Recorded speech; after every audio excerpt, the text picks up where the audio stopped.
The lawyer's voice droned through the mahogany-paneled office like a funeral march, each word landing with the weight of finality. I sat in the leather chair that still smelled faintly of my father's cigars, watching my brother Marcus adjust his Rolex for the third time in as many minutes. Outside, the Seattle rain painted gray streaks down floor-to-ceiling windows that overlooked the empire our father had built from nothing. Preparing and narrating this type of story took us long efforts and hard work. So if you are enjoying the story, please consider subscribing to our channel.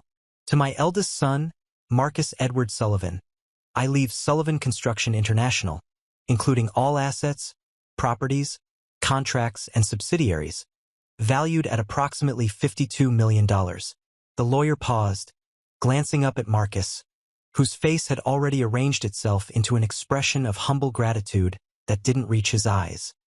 He has proven himself a capable businessman and will carry the Sullivan legacy forward. I felt the words like a physical blow, though I'd expected them. Marcus was the golden child, the one who'd gone to Wharton, who wore three-piece suits to family dinners, who'd spent the last decade positioning himself at Dad's right hand.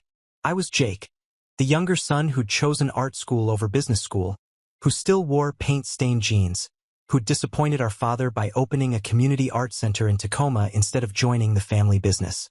And to my youngest son, Jacob Daniel Sullivan.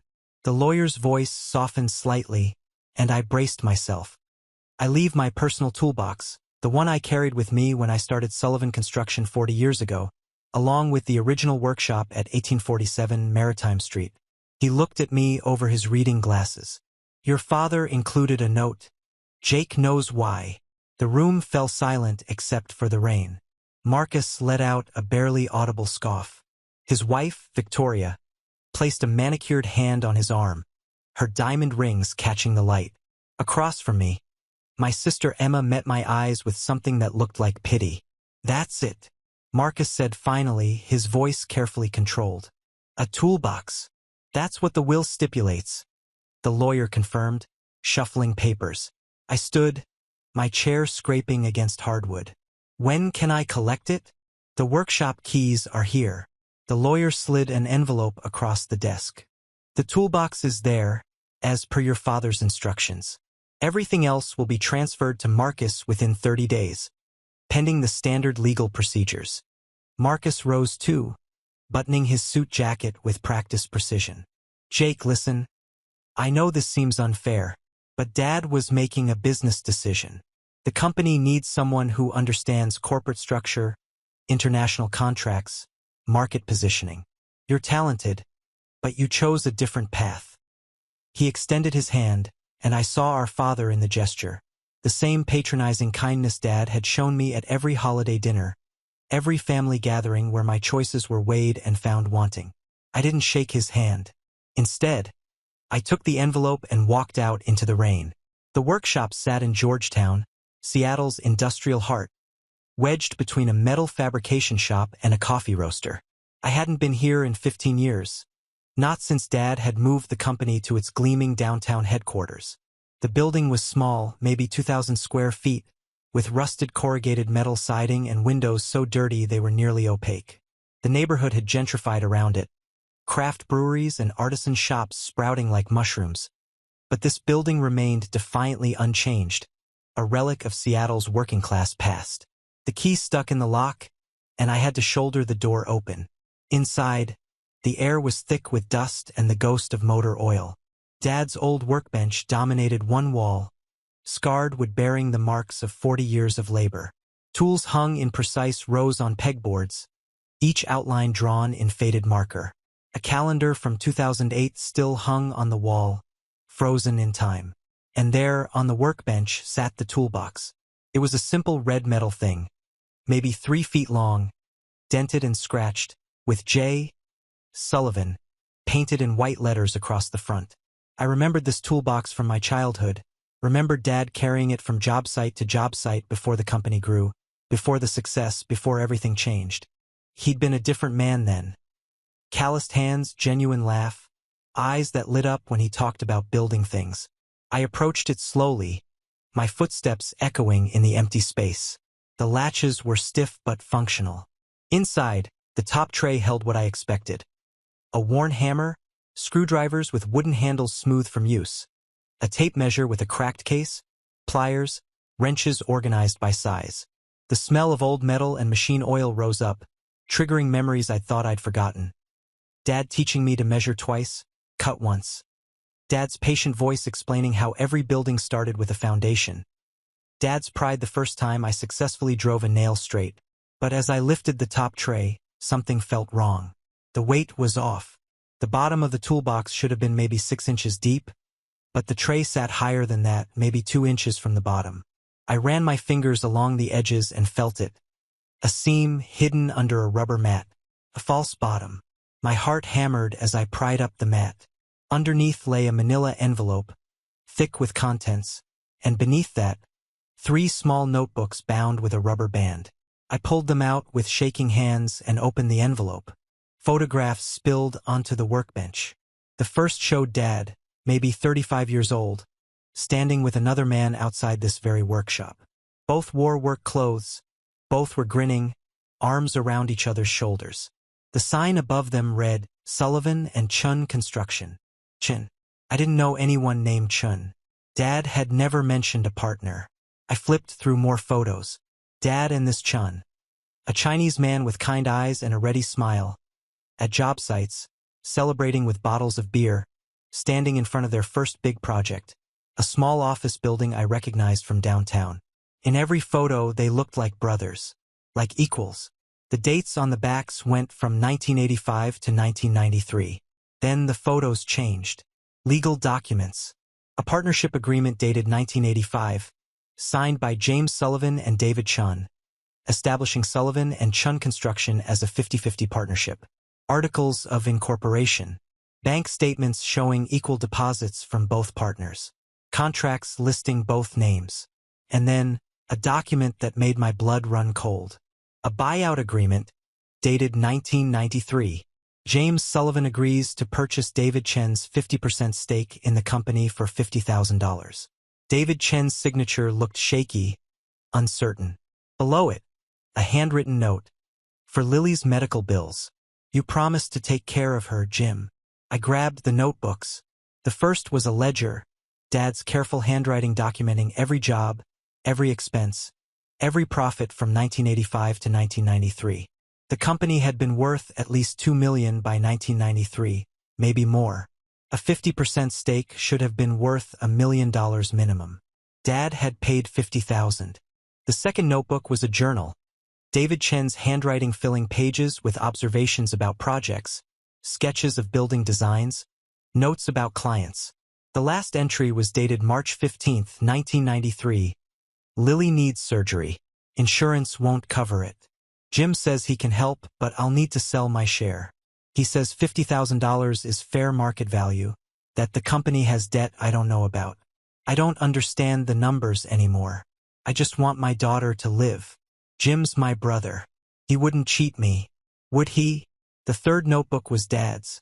But these were entries I was never meant to see. Private thoughts scrawled late at night, dated from 1993 onwards. The first entry made me physically ill. David signed the papers today.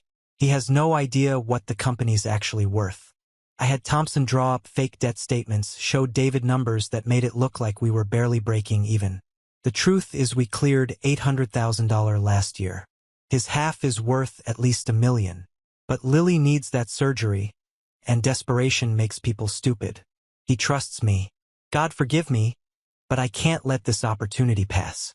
With David out, I can restructure, go after the big contracts, build this into something real. He's a good builder but a terrible businessman. He'll never know what I've done. I had to sit down. The workshop spun around me. My father, the man who'd preached integrity, honesty, hard work, had defrauded his best friend, his partner, exploiting a dying child to steal a fortune. I kept reading. More entries documented how Dad had systematically removed Chen's name from company history, how he'd paid off the few employees who remembered the partnership, how he'd built the Sullivan construction myth on stolen ground. And then, in 1995, David Chen died yesterday. Liver cancer. He never knew what I did. Lily came to the funeral. She's 15 now, healthy because of that surgery. She thanked me for being her father's best friend, for buying him out so he could save her life. Couldn't look at her. I've built everything on this lie, and it's too late to go back. Marcus is 7 now, already showing business instinct. He'll take over someday, and he'll never need to know. Jake is 4, still thinks I'm a hero. I'll make sure the toolbox is waiting, in case one day he needs to understand what success really costs. The entries stopped there, but there was one more item in the envelope. A letter, dated 3 months ago, 2 weeks before Dad's heart attack. Jake, if you're reading this, I'm dead, and you've found what I've hidden for 30 years. I know you'll find it. Marcus would have thrown the toolbox away without looking, but you were always the one who paid attention to details, who asked questions, who cared about the truth more than the money. I cheated David Chen. I stole his life's work and built an empire on his labor while he died in poverty. Lily Chen is 55 now, living in Spokane, working as a nurse. She has 3 kids, 7 grandchildren. She never knew her father was a millionaire when he died. She thinks he died broke because the business failed. I've lived with this guilt for 3 decades. Every success felt hollow. Every dollar felt dirty. I watched you choose art over money, integrity over ambition, and I was proud and ashamed at the same time. Proud because you were better than me, ashamed because I knew I'd destroyed your faith in success through my example. The company is worth $52 million now. Half of it, $26 million, rightfully belongs to the Chen family. I don't have the courage to tell them myself. I'm a coward, Jake. But you're not. You're the only one who might do the right thing. I'm leaving Marcus the company because he's earned it, in his way. He doesn't know about David, and he doesn't need to. But I'm leaving you the truth and the choice. The workshop is paid off, worth maybe $400,000 in this market. Sell it if you need to, but if you can find the courage I never had, find Lily Chen. Tell her the truth. Give her family what they're owed. I know it will destroy everything. Marcus's inheritance, the Sullivan name, your family. That's why I'm making it your choice, not a legal requirement. Maybe that makes me even more of a coward. I don't know anymore. I'm sorry, Jake, for everything, for making you carry this, for being the man you thought I was when I was actually the man you feared to become. Build something better than I did. Dad. I sat in that dusty workshop as the afternoon light faded, surrounded by the tools of an honest man who'd become a thief, holding the truth that would destroy everyone I knew. I didn't go home that night. Instead, I sat on the workshop floor, back against the cold metal of Dad's old workbench, and called Emma. Jake? Where are you? Marcus is worried you're going to contest the will. I'm at the old workshop. I need to tell you something, and you can't tell anyone else yet. Not Marcus, not Mom, no one. The silence stretched. You're scaring me. Good. You should be scared. I told her everything, the false bottom, the photos, the journals, Dad's confession. With each word, I heard her breathing change on the other end of the line. When I finished, she was crying. Oh my God. Jake, are you sure? Maybe Dad was confused when he wrote that letter. He was sick. The documents are real, The partnership agreement, the buyout, the numbers, it's all here. Dad stole $26 million from a dying man. From his best friend. What are you going to do? That was the question, wasn't it? I looked around the workshop at the evidence of Dad's early integrity before ambition corrupted it, at the tools he'd used to build his first projects honestly.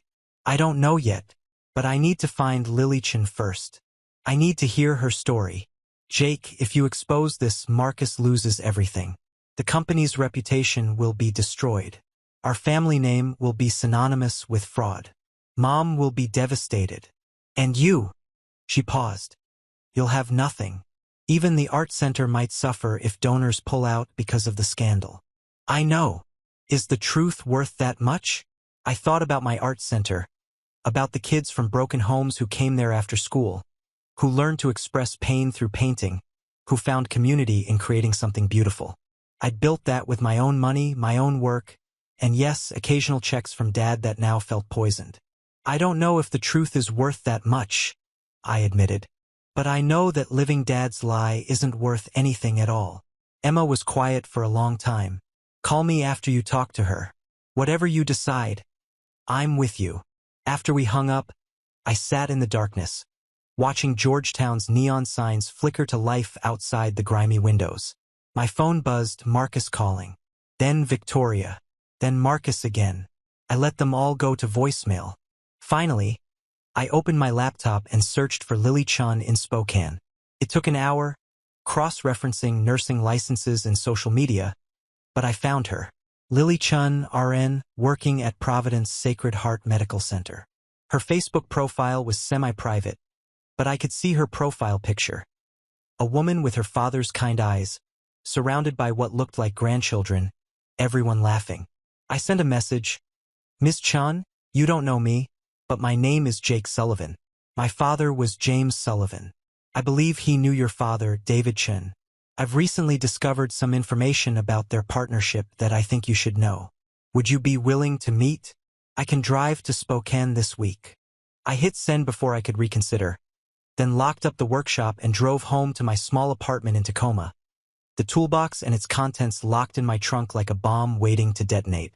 My apartment felt different that night, smaller somehow, as if the weight of what I knew had physically compressed the space.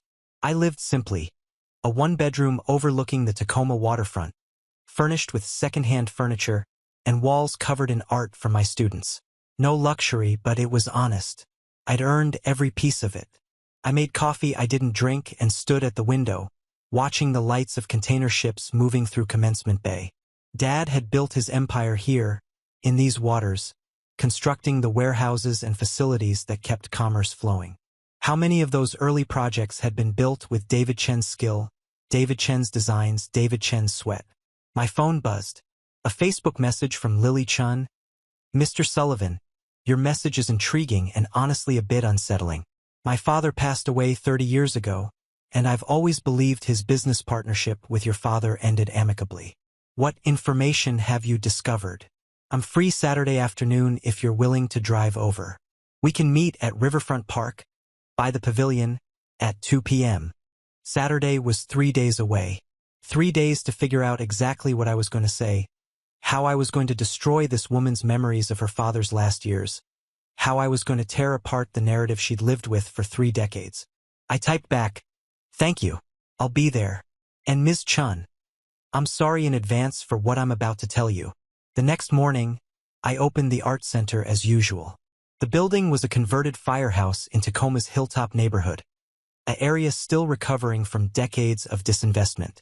We offered free classes to anyone who wanted them, funded by a mix of grants, donations, and my own savings. 20 kids showed up for morning session, mostly teenagers, a few younger kids, all of them carrying stories heavier than their backpacks. Maria, 16, was working on a mural about immigration. Devin, 14, was learning photography to document his neighborhood before gentrification erased it. 12-year-old Jasmine painted nothing but flowers, obsessively beautiful gardens that I suspected were her escape from whatever waited at home. I moved between them, offering guidance, mostly just listening. This was what I'd chosen over the family business. This room full of possibility. These kids who needed to believe that beauty could emerge from struggle. Dad had never understood it. "You could be making real money," he'd said once. "Instead, you're babysitting kids who'll never amount to anything." That memory stung differently now, knowing what I knew about his character. "Mr. Sullivan? You okay?" Devin was watching me with the two old eyes of a kid who'd learned to read adults' moods for survival. "Yeah, just distracted. Let me see what you've got." He showed me his latest series, black and white shots of Hilltop's remaining historic buildings, each one paired with a photo of what corporate developers plan to build in their place. "It's about erasure," he explained, "about how money destroys memory." The irony nearly broke me. It's powerful work, Devin. Really powerful. That afternoon, Marcus showed up at the center.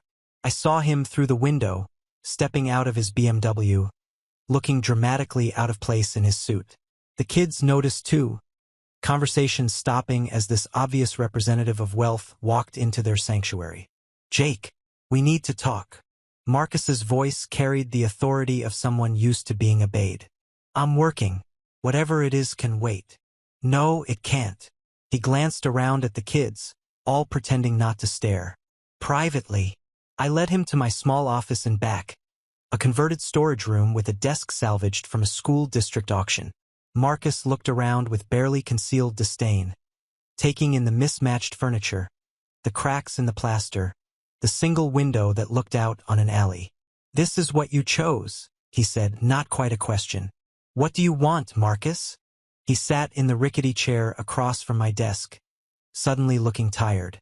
"I want to know why you're angry. I know the will was uneven, but Dad made his decision based on capability. Someone has to run the company, Jake. Someone has to manage 500 employees, navigate international contracts, keep the Sullivan legacy alive. That's not an insult to you. It's just reality. Is that what you came here to say? I came to offer you money, not charity, a job. Come work for the company. PR, community outreach, whatever you want. 6 figures, benefits, budget for your art programs. You could help so many more kids with real resources."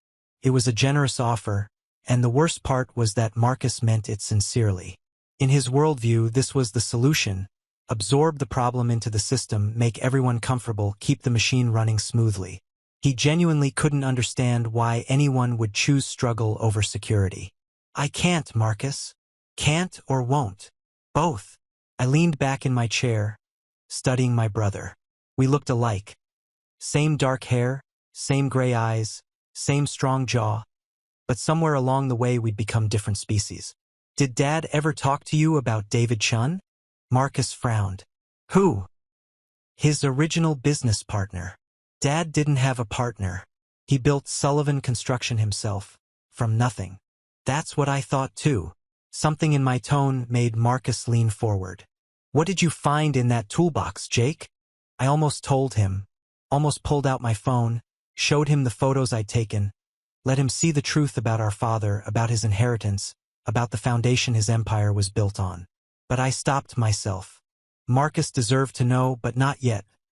Not until I talked to Lily Chun, not until I understood the full scope of what justice would require. "Tools," I said finally. "Just old tools and memories." Marcus studied me for a long moment, and I saw intelligence there that I'd sometimes underestimated. "You're lying. And whatever you found, you think it changes something. Maybe it does. Jake, listen to me carefully." Marcus's voice dropped, became almost gentle. Dad was a complicated man. He made hard choices, probably some he wasn't proud of. But he built something real. Something that employs hundreds of people, supports hundreds of families, shapes the city's skyline. Whatever you think you've discovered, ask yourself if the truth is more important than all those people's livelihoods. That's exactly what I'm asking myself. And I don't have an answer yet. Marcus stood, buttoning his suit jacket in that characteristic gesture. "When you do, come to me first. Before you do anything irreversible. Family should handle family problems privately." After he left, I sat in my office until the evening class started, thinking about loyalty and truth, about how the powerful always frame justice as a threat to innocent people, how the question becomes not what's right, but how much are you willing to destroy? The kids came for evening session, older ones, young adults really, some of them working full-time and coming here after 8-hour shifts to learn to paint, to sculpt, to create something that was theirs. I taught them about color theory and perspective, but mostly I learned from them about resilience, about choosing beauty despite everything.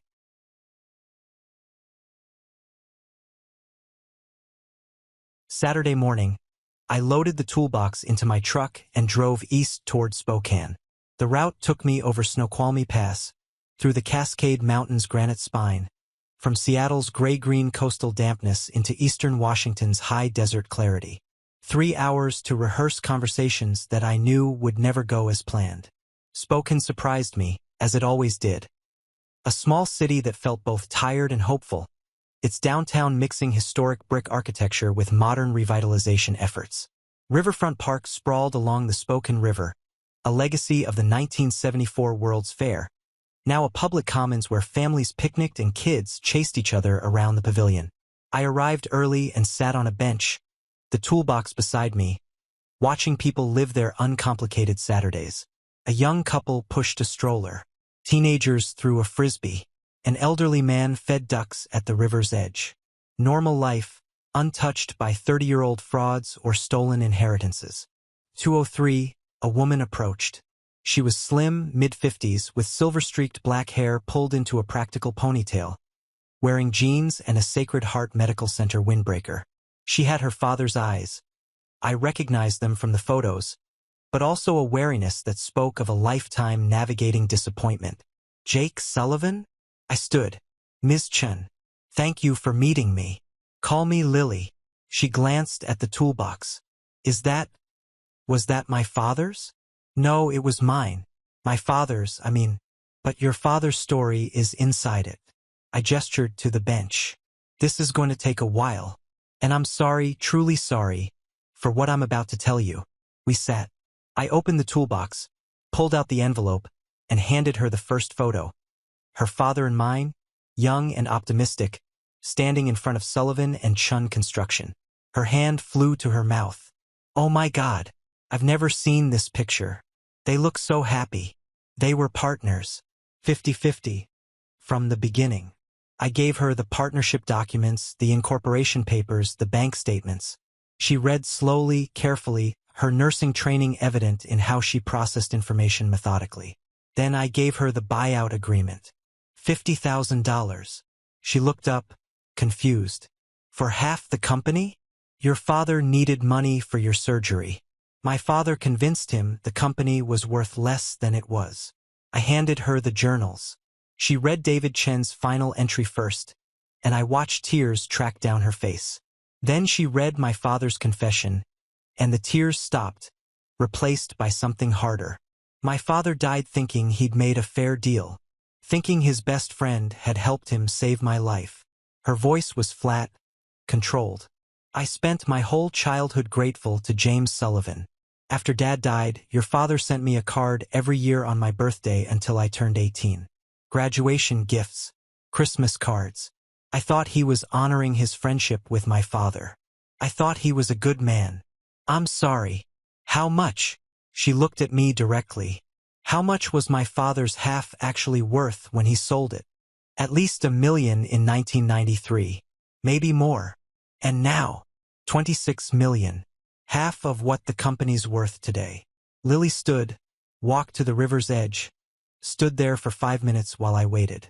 When she came back, her nurse's composure had reasserted itself. Why are you telling me this? Your father's dead. You could have destroyed these documents and no one would ever know. Because it's not mine. None of it's mine. And living with a lie that big, that's not living at all. What do you want from me? I don't want anything from you. I want to give you what your family is owed. What my father stole. Lily sat back down, studying me with an intensity that made me understand how she'd survived. How David Chen's daughter had built a life from the wreckage her father's friend had left. I have 3 children, 7 grandchildren. We're comfortable, not rich, but comfortable. I make $70,000 a year. My husband's a teacher. We have a nice house, good health insurance. The kids went to college. We're okay. Preparing and narrating this type of story took us long efforts and hard work. So if you are enjoying the story, please consider subscribing to our channel. You should have been more than okay. Yes. She looked at the journal again, at her father's handwriting. Yes, we should have been. My father worked himself to death, Jake. After the surgery, after he sold his stake, he took odd jobs. Construction work when he could get it, but his reputation was damaged. People thought he'd failed, that he couldn't run a business. He developed cirrhosis, probably from the stress and desperation. He died when I was 17.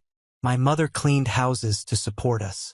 I got through nursing school on scholarships and student loans that I finished paying off 5 years ago. She wiped her eyes. And all that time, James Sullivan was building an empire on my father's stolen work. All those years your father sent me birthday cards, he knew. He knew what he'd taken from us. I can't fix what he did, but I can try to make it right. How? You're not Marcus. You don't control the company. No, but I have evidence. I have proof. And I have a choice about what to do with it. Lily studied me for a long moment. You destroy your own family to give mine justice? I don't know what I'm going to do yet. That's why I'm here. I need to know what justice looks like to you. She laughed, bitter and sharp. Justice? Justice would be my father alive. Justice would be him seeing his grandchildren. Justice would be my mother not working herself into an early grave. She looked at the pavilion, at the families enjoying their Saturday. But that's not possible, is it? So what's the next best thing? Money? Recognition? Revenge? You tell me. I need time to think, to process this, to talk to my family. She gathered the documents carefully, putting them back in the envelope. Can I keep these? The journals, the photos? They're yours. They were always yours. She stood, holding the envelope against her chest like armor. My daughter's an attorney in Seattle. Corporate law. I'm going to talk to her first, see what our legal options are. Then I'll decide. She paused. Your father was a thief, Jake. But you're not him. That took courage, coming here. Or cowardice. I'm making you responsible for what happens next. No, you're giving me agency. That's different. She extended her hand, and I shook it. I'll be in touch. Soon. I watched her walk away, carrying 30 years of hidden truth, and realized I just handed someone else the detonator to my family's destruction. Felt like the right thing to do. Felt terrifying. The drive back to Seattle was a blur. I kept seeing Lily's face as she read her father's journal, kept hearing her voice. All that time he knew. I stopped at a diner in Sullivan, ordered coffee I didn't drink, and called Emma. I told her everything. And she's going to talk to her daughter, who's a corporate attorney. Then she'll decide what she wants to do. Jake, once this goes public, if it goes public, there's no taking it back. Marcus will lose the company. Mom will lose her home, her security. The Sullivan name will be destroyed. And legally, we might all be implicated in fraud, even though we didn't know. Benefiting from stolen property, that kind of thing. I know. Do you? Do you really understand what you've set in motion? Dad stole $26 million from a dying man. From his best friend.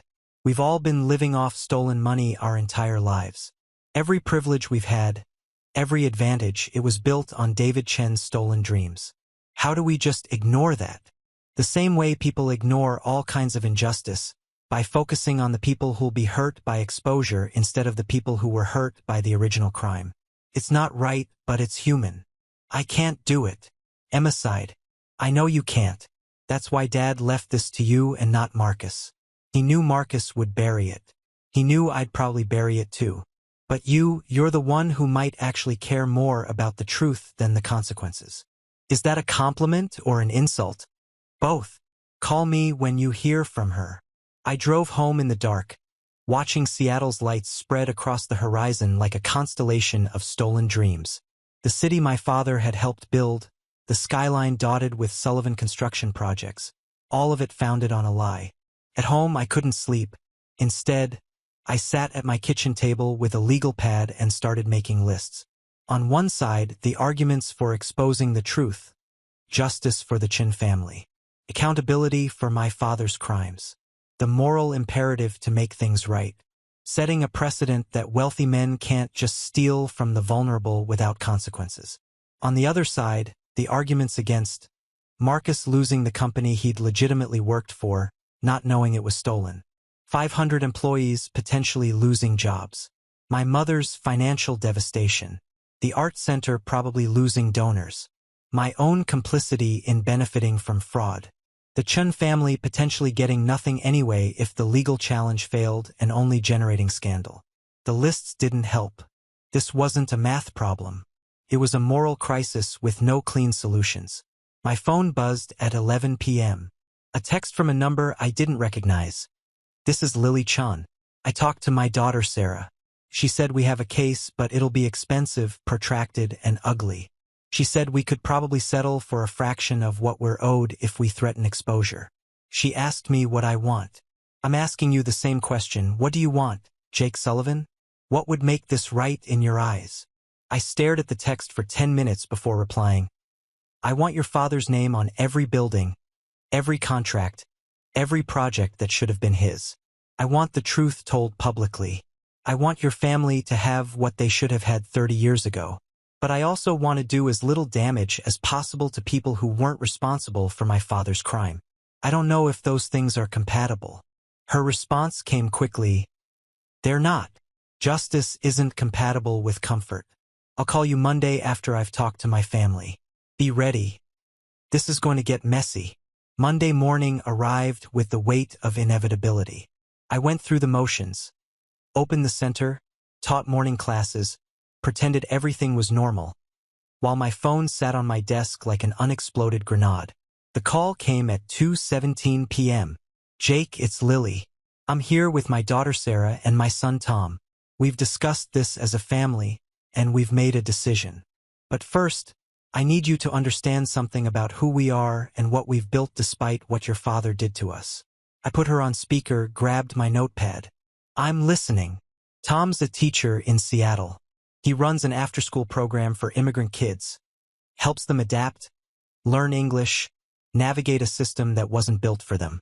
My daughter Sarah made partner at her firm last year, specializing in pro bono work for small businesses that get squeezed out by corporate interests. My youngest, Michelle, is a social worker. Between my 7 grandchildren, we have 2 who want to be doctors, 1 who wants to be an architect, and 4 who are still young enough to dream anything. Her voice strengthened. We built this without the money we were owed. We built this because my father taught me that you work hard, you help people, and you don't cheat even when life cheats you. That's his legacy. Not the company your father stole, but the values he passed down. That's a powerful legacy, I said quietly. Yes, it is. Which is why we're not going to destroy it by becoming the people who only care about money. She paused. But we're also not going to let your father's theft stand unchallenged. Sarah's going to explain our terms. A new voice came on, crisp and professional. Mr. Sullivan, I'm Sarah Chen. I've reviewed the documents you provided my mother. They're damning. In a court of law, we could potentially win a case for fraud, breach of fiduciary duty, and unjust enrichment. However, such a case would take years and cost hundreds of thousands in legal fees. The publicity would destroy Sullivan Construction's reputation. Likely. Sarah Chen's voice cut through the speaker with legal precision. We want 3 things. First, a formal acknowledgment that Sullivan Construction was built on stolen partnership equity. Second, David Chen's name restored to company history, on the website, in marketing materials, in the lobby. Third, $20 million paid to the Chen Family Trust over 10 years. I did the math quickly. That leaves Marcus with $32 million and the company intact. Correct. We could demand more, drag this through courts, destroy everything. But that's not who we are. We want justice, not revenge. And Mr. Sullivan, this offer expires in 72 hours. After that, we file a public lawsuit. After the call ended, I sat in my office paralyzed. 3 days to convince Marcus to give up $20 million and admit our father was a fraud. I drove to Sullivan Construction headquarters that evening. Marcus was still at his desk, tie loosened, reviewing contracts. He looked up when I entered, and something in my face made him set down his pen. You found something bad, he said simply. I told him everything. Showed him the photos, the journals, Dad's confession. Watched my brother's face cycle through disbelief, anger, grief. When I finished, he walked to the floor-to-ceiling windows overlooking the city Dad built on stolen ground. 20 million, Marcus said finally. 1/3 of everything I've worked for. 1/3 of everything Dad stole. I didn't steal it, Jake. I worked 80-hour weeks. I earned this company. You earned your salary. You earned your position. But the foundation, Marcus, the foundation is poisoned. He turned, and I saw tears in his brother's eyes for the first time since we were children. If this goes public, it destroys everything. Not just the money, the reputation, the contracts, the employees' faith in us. Everything Dad built. Everything Dad stole. Does that distinction matter to the 500 people who'll lose their jobs when clients abandon us? It was the right question, the hardest question. I don't know. But I know we can't keep stolen money and call ourselves good people. Marcus sat heavily in his chair. What do you think I should do? I think you should pay them. Acknowledge what Dad did. Take the hit. Rebuild something honest. And if I don't? Then Lily Chen files a lawsuit in 72 hours. And this becomes a public spectacle. You'll probably lose more than 20 million in the scandal. My brother laughed bitterly. So it's extortion. No, it's justice wearing a merciful face. They could demand all 26 million. They could destroy us completely. Instead, they're offering us a chance to do the right thing quietly.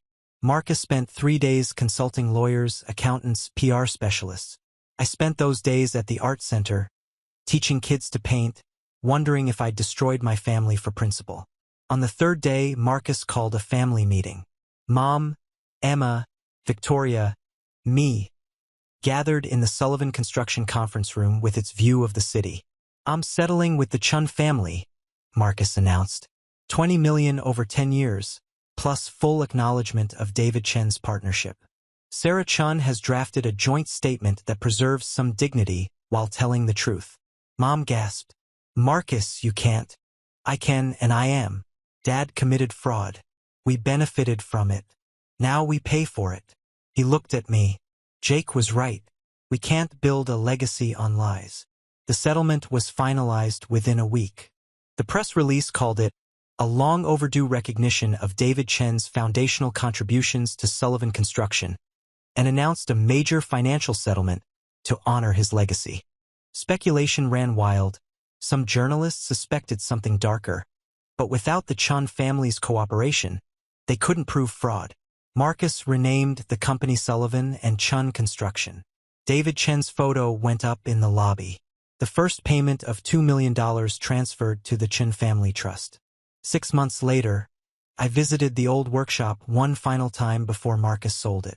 He'd offered it to me, but I'd declined. Some chapters need to close. Lily Chen met me there, wanting to see where her father had built his dreams. Your brother's a good man, she said, looking around the dusty space. Paying what's owed even though the law probably couldn't force him to. He's trying to be. We all are. My grandchildren will go to college debt-free now. Tom's expanding his program for immigrant kids. Sarah's taking more pro bono cases. My father's money is doing what he would have wanted, helping people build better lives. She turned to me. And you, Jake? What are you building? I thought about the art center, about the kids learning that beauty can emerge from brokenness, about choosing integrity over inheritance. Something honest, I said. Finally, something honest. We locked the workshop for the last time and walked out into Seattle's gray afternoon, leaving the past where it belonged.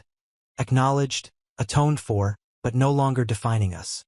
The truth had cost us millions, but it had bought us something more valuable. The ability to look at ourselves in the mirror and recognize the people looking back.